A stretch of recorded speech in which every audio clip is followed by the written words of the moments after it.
It's Brianna, and today I'm gonna be recreating this top that I've seen a lot of floating around on Verge Girl and Misguided. Yesterday I went to the thrift store and I found this beautiful green velour fabric for $5. It's like huge. It's so much. And I have more than enough fabric to create this corset top and more. To create this top, we're gonna need some lining fabric. This is just some leftover lining from a dress that I made. And you're gonna need your fabric of choice, my green emerald fabric. And for the binding of the corset top, I'm gonna be using these zip ties. I ordered a pack off Amazon and they're 12-inch, so that way I'll have enough to fit into my corset top and then just cut off the end. Before we get started, I'm gonna take some measurements so we can draft a super simple pattern. First, you're gonna take the measurement of the width between your two breasts. Mine was 9 inches. And then you're going to take the measurement of the top of your breast to the middle of under your arm. The last measurement is going to be the total length of the top.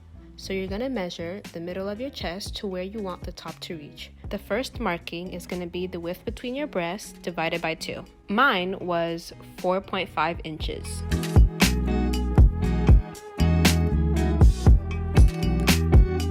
From there, I'm gonna go down 1.5 inches and mark the width between the top of your breast to the middle of under your arm. Using my ruler, I'm going to connect these two lines. Next, I'm going to mark down 6 inches. This is also going to be the width of the back of my corset. So if your corset is longer or you want a less revealing back, you'll want to adjust the length accordingly. From my top line, I'm going to go down 10 inches and mark a horizontal line. This is the total length of my top minus 1 inch. Here, I'm extending my 6-inch mark with a dotted line as a guideline. From my dotted line, I'm going to mark inwards 3.5 inches and use those parameters to start marking how I want the curve of my corset to look. As you can see, the reason we took off an inch from the total length of the top is for allowance for the bottom of the curve. When I'm done, I just finalize all these lines with a marker.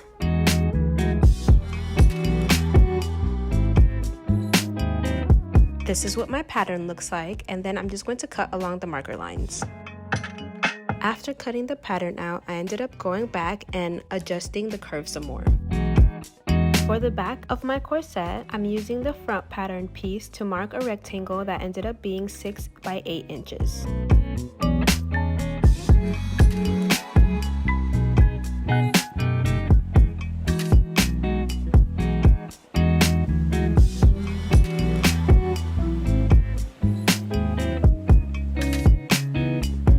Pinned my pattern pieces to my fabric and cut it out on fold. You're going to want to do this for both your lining fabric and your main fabric. This is what all of my pattern pieces look like when they're cut out. Next, I'm going to pin my lining to my main fabric right sides facing each other and sew along the pins. After sewing the lining to the main fabric on the back pattern piece, I sewed one edge of the rectangle closed. To finish off the edges of all of my fabric pieces, I used a zigzag stitch. After sewing, I turned all of my fabric pieces right side out and pressed the seams with an iron. To create the casing for the zip ties, I first found the center of the front piece of the corset and placed a zip tie on top to mark its width.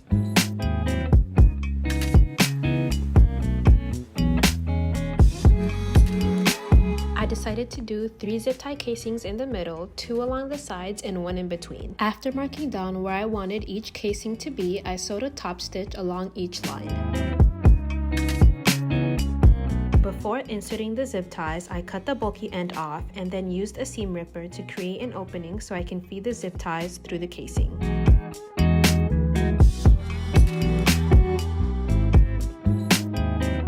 This process was definitely the longest part of making this corset, but I just watched a couple episodes of Avatar to make the time go by.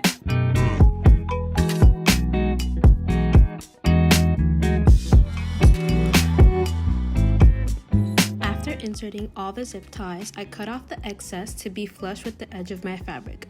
But then I went back and cut off an extra centimeter to allow space for me to top stitch all around the corset.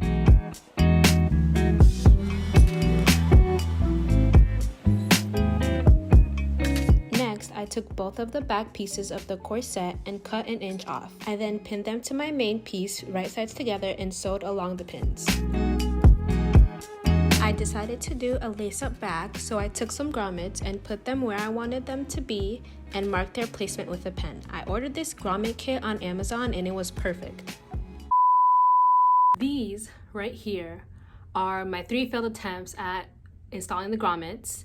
I was being a smart aleck and I didn't practice or watch a video first, and I just tried to do it, and this is what happened. So I ended up cutting off like 2 inches. This right here is 2 inches.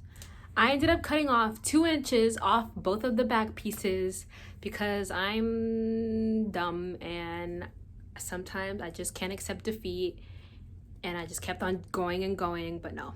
So what I'm trying to say is you should practice on a piece of fabric first, because me trying to be Miss Brianna knows it all didn't practice, and then I messed up 3 times.